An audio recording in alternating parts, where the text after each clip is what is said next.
Deməli, əxi, inşallah elə bu mövzuya toxunmuşkən, yəni orada mənim bir dənə qəsdim var idi, o Muhammed İbn Abdülvahabın o məsələsindəki bunları gətirirlər. Ümumiyyətlə, sələf alimləri bu məsələyə, bu cahilliyin üzürlü olması məsələsini necə baxırlar? Çünki buradakilər, yəni sərt fikirli olanlar da belə deyir. Bu təkbirə meyilli olan qardaşlar var ki, bunlar hamısı deyir ki, buradakı o alimlər ki, cahilliyə üzür gətirirlər, bura aid deyil, hamısı ahirət hökmünə aiddir. Yəni, bu məsələni bir dənə zəhmət olmasa açıqlayarım da, burada harada ahirət hökmünə var, harada bura aiddir, yəni bir dənə zəhmət olmasa bunu. Axı, təbii ki, yenə də deyirəm, mən şəxsən yaxşı zənn edərək, inanmıram ki, hər hansı bir elm tələbəsi bunu deyər. Ya o yanlı, ya bu yanlı. Yaxşı zənn edərək. Çünki niyə? Bu cəhalətdir. Yəni, belə deyək də, mən bunu demirəm, dünya hökmü, ahirət hökmü var ya yoxdur, dünya hökmünü, ahirət hökmünü bir-birindən ayıran var ya yoxdur, mən bundan danışmıram. Və bu barədə ixtilaf var ya yoxdur, mən bundan danışmıram. Mən bundan danışıram ki, məsələn, qaydıram bayaqki məsələyə. Məsələn, bayaqları dediyim Şeyx Fovzanın sözünə və ya bayaqları gətirdiyim Şeyx İbn Useyminin sözü. Yəni, məsələn, Şeyx İbn Useymin dərslərində deyəndə ki, cahillik üzürdür, hətta tovhid və şirk məsələlərində, çünki İbn Useyminə bu suallar verilib, söhbət İbn Useymindən gelmir və başqa alimlərə. Sual veriləndə ki, cəhalət dinin bütün məsələlərində üzürdür, yoxsa dinin əsli məsələlərində, yəni şirk məsələlərində, tovhid məsələlərində cahillik üzür deyil. Şeyx cavab verir ki, təbii ki, cahillik üzürdür və üzürdüsə, birincidir üzürdür və sonra üzürdüsə, şəriətin bütün məsələlərində üzürdür. Bu bir. Və təbii ki, söhbət gedir dünyəvi məsələlərdən. Yəni, subhanallah, hər hansı alim insanların axirət məsələsinə məgər qarışır ki, yəni, məsələn, belə deyək də, sadə bir misal çəkim. Mənə Əlinin, Vəlinin, Həsənin, Hüseynin axirətin önəmlidir. Hə? Mənə önəmlidir, bu dünyada kimdir? Müsəlman deyə kafir. Mənə ona necə müamilə edin? Onun hansı gözünə baxın? Mənə Əlinin, Vəlinin axirəti önəmli deyil, subhanallah. Alimlər danışanda bu məsələdən, bu məsələlər əhkam məsələləridir. Fikir verin, baxın. Bu məsələlər əhkam məsələləridir və bu məsələlər əsma, yəni adlar məsələsidir. Yəni, insanlara ad qoymaq və o ad üzərində onlara hökm vermək. Yəni, onlarla müsəlman mühakiməsi yürüdürsən, yoxsa müşrik. Yəni, İslam əhkamları üzərində onun tətbiq olunur, yoxsa küfr əhkamları. Və onun ismi nədir? Müşrikdir, kafir. Bütün bunlar hamısı dünyaya aiddir. Onun ahirəti mənim nə işimə? Yəni, məsələn, belə bir misal deyim. Primitiv bir misal deyim. Məsələn, bir insan namaz qılır. Hə? Fərz edək ki, o insan münafiqdir. Sən onun nifaqını bilmirsən. Amma namaz qılır. O insan ölsə, sən cənazəsini qılırsan. Niyə görə qılırsan? Vəssalam, əla. Sənə onun axirəti maraqlıdır, amma fakt o axirətdə nədir? Əbədi cəhənnəmlik. Bizə onun axirəti lazım deyil. Peyğəmbər sallallahu aleyhi və səlləm münafiqlərin, hətta münafiqlərin başçısının cənazəsini qıldı. Zahirən İslamı ishar etdiyinə görə. Zahirən İslamı ishar etdiyinə görə. Yəni, axirətdə onun hökmü nədir? Bu bizim üçün önəmli deyil. Bu bizi maraqlandırmır da.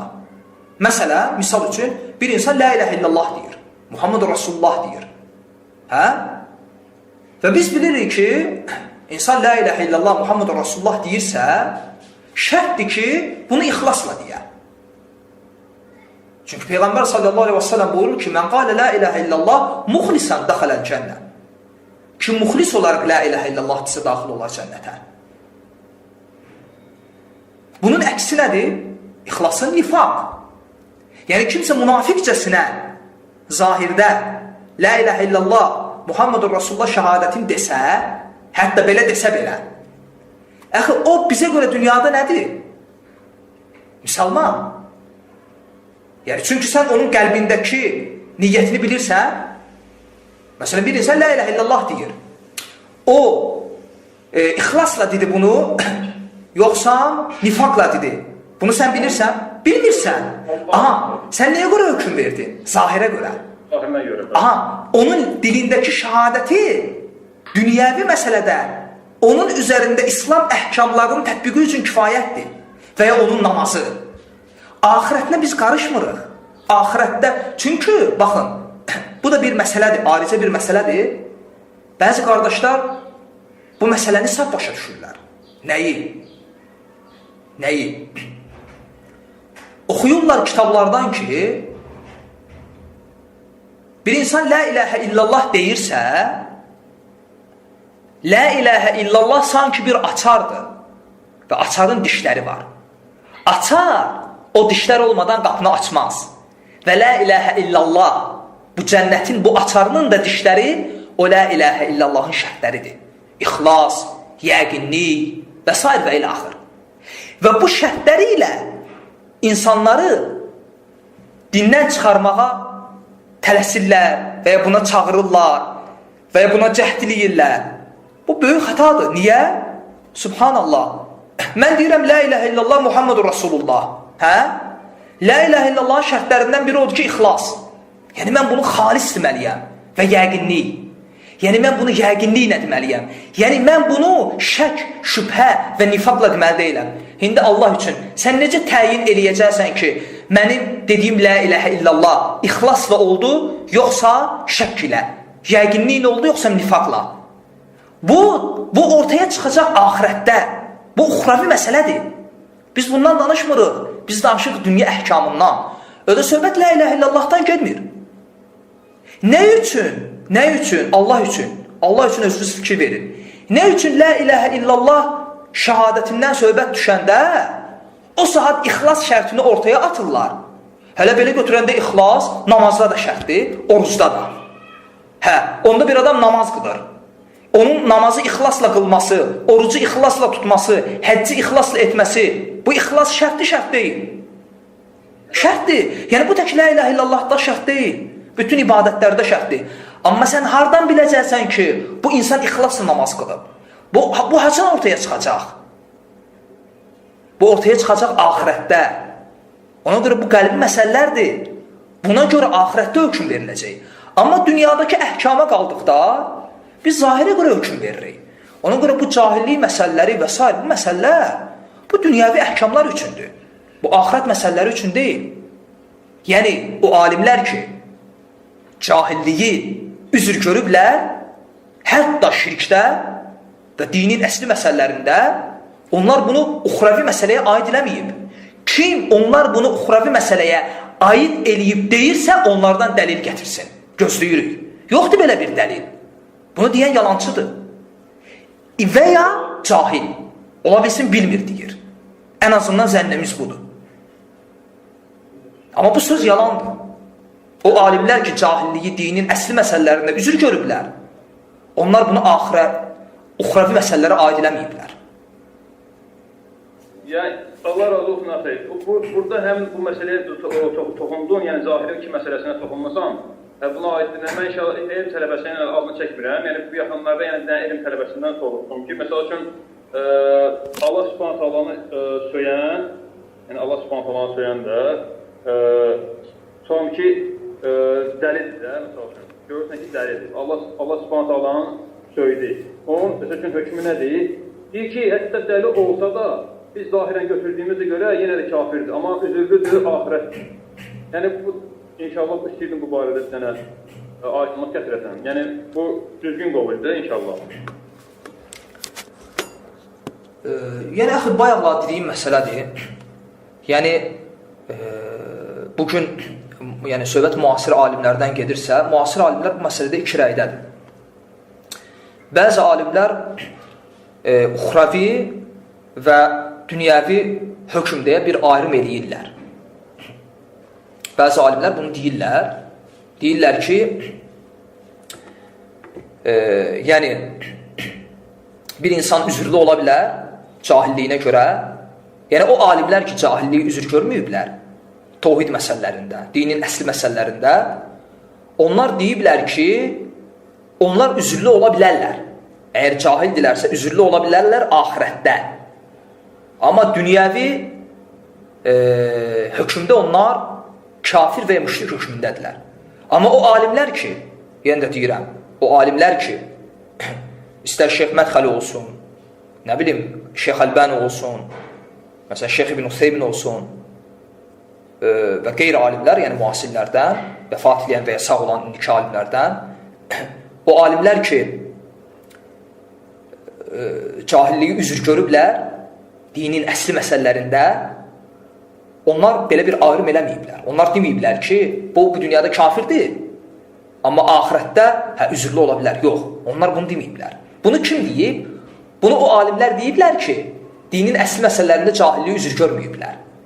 Amma dinin əsli məsələlərində cahilliyi üzr görən belə bir ayrım eləməyib. Əksinə, onların cahilliyini üzr görüb, yəni dünyəvi məsələdə. Hətta İbn Useymin rahmehullah Buxarinin şərhində orada hətta deyir ki, İbn Useymin ayırır. Deyir ki, şirk edən qövm və ya şirk üzərində ölən qövm iki növdür. İndi İbn Useyminin bu sözündən sənə çatacaq ki, onların cəhalətdəki üzrü bu dünyaya aiddir, yoxsa axirətə. İndi bu sənə çatacaq. İbn Useymin deyir ki, rahmeullah, şirk üzərində olan insanlar, hətta şirk üzərində ölən insanlar iki növdür. Birinci növ o insanlardır ki, o insanlar özlərini İslamdan qeyri dinə nisbət edirlər. Və ya heç bir dinə nisbət etmirlər. Və onlar şirk üzərindədirlər. Şirk üzərində yaşayırlar, şirk üzərində ölürlər. Amma cahildirlər, fitrət əhlidirlər. Həqiqətən onlara etdikləri əməllərinin şirk və ya küfür olduğu bəyan edilməyib. Bu halda yaşayıblar və bu halda ölüblər. Amma İslamda olmayıblar. Biz müsəlmanıq deməyiblər. Özlərini İslama nisbət etməyiblər. Ya xristiyan, ya yahudi olublar, özlərini hər hansı bir dinə nisbət ediblər və ya özlərini heç bir dinə nisbət etməyiblər. İbn Useymin deyir ki, onlar bizə görə fikir ver. Bu dünyada kafirdirlər. Kafir hökmündədirlər. O mənada ki, onlar müsəlman qəbristanlıqlarında bastırılmaz. Onlar üçün rəhmət oxunmaz. Onların cənazələri yuyulmaz və onların cənazə namazları qılınmaz və s. və ilə axır. Amma axirətdə səhi olan rəyə görə imtihan olunacaqlar. Fitrət əhlidirlər. Bu səbəbdən. Bu deyilən kimə aiddir? İbn Useymin deyir. O kəsə ki, özlərini İslama nisbət etməyiblər. İndi görə İbn Useymin nə deyir? Deyir, ikinci bir qrup isə, ikinci bir tayfa, ikinci növ insanlar isə eyni öz hallarına görə, yaşadıkları hallarına görə, eyni birinci qrupda olan insanların halındadılar. Yəni, cahildilər, amma şirk və küfür üzərində yaşayıblar və bu halda da ölüblər. Amma bir də fərqləri var aralarında. Nə? Özlərini İslama nisbət ediblər. İbn Useymin deyir ki, onlar bizə görə bu dünyada müsəlmandılar. Fikir ver. Yəni, müsəlman qəbristanlığında bastırılır.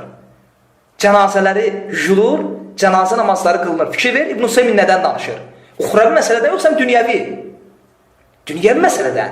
Amma İbn Useymin nə deyir? Deyir, axirətdə imtihan olunacaqlar. Axirətdə imtihana qalanda hər ikisi imtihan olunacaq. Fikir ver.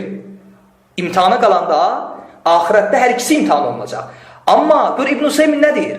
Amma dünyəvi məsələdə o kəs ki, özünü İslama nisbət edib, şirk üzərində yaşayıb. Hətta İbn Useymin deyir, hətta bu halda ölüb, ancaq şirkini ona bəyan edən olmayıbsa, İbn Useymin deyir ki, o bu dünyada müsəlman hökmündədir və onun üzərində İslam əhkamları tətbiq edilir. İbn Hüseynin danışdığı dünyəvi məsələlərdir, dünya əhkamlardır və sonra misallar gətirir. Yəni onun məsələn cənazəsinin qılınması, tutaq ki onun cənazə namazının qılınması, cənazəsinin yuyulması, onun müsəlman qəbristanlığında bastırılması və onun üçün Allahdan bağışlanma dilənilməsi. Bunlar hamısı dünyəvi məsələlərdir, heç bir uxravi məsələlər deyil. İxlasla.com saytı tərəfindən təqdim olundu.